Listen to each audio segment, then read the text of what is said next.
need the light on? Yeah. There you go. There we go. Okay. I had two questions, if that's okay. I talked to, let me see who I talked to. I'm sorry. Delia Anderson, I think. Yes. She said you had a 1.6 upgrade to the system. Right. I guess I thought that was going to fix it. Is it not fixed now? Is So that was one of the major, it was a release 1.6 in these technical terms.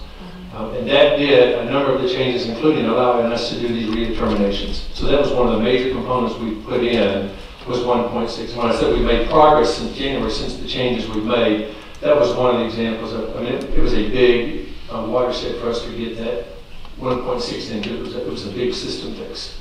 And it doesn't do everything. For example, we still have the SNAP population, our food stamp population. We've got to integrate those cases into the Medicaid cases. So that's one of the improvements we've still got to make.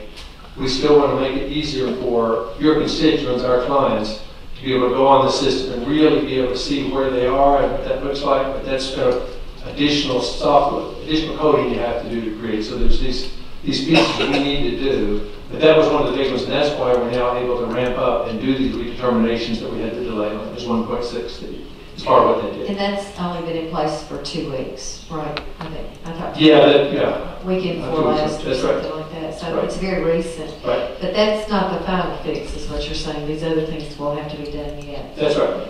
I guess my concern is, are you going to be able to provide accurate data to Stephen to do their eligibility verifications? I mean, how much of it is still on paper? How much is actually in a file you can download for them? So we think we'll be able to, a significant part of the Medicaid program did not go to these MAGI rules, and it's actually the expensive people, the long-term care, the aged, blind, disabled, the kids who are in the TEFRA program. Those folks we have continued to do redeterminations on all along. We've done about 60,000 of those just this calendar year. So, and that total population is probably 150, 175,000 people. So for example, Stevens, we could start with those are up to date. Then we will, I mean, as I said, we'll be doing 3,000 to 5,000 people a night by 2 weeks from now as we ramp up. So I think as we do, for example, the 100 and 138 population in the private option, the Stevens group will probably come right behind us and do their work. And if you look at their Stevens work plan, that eligibility scrub, it looks like it starts in mid-July, so there's actually some time here for us to even get further down the road. So I think it'll work. I can't say it'll be perfect, but I sat down with John Stevens, with both of our staff, and that's part of what they mentioned. Acuity and LexisNexis, they're actually meeting with our staff today to figure out the best time frame to do that.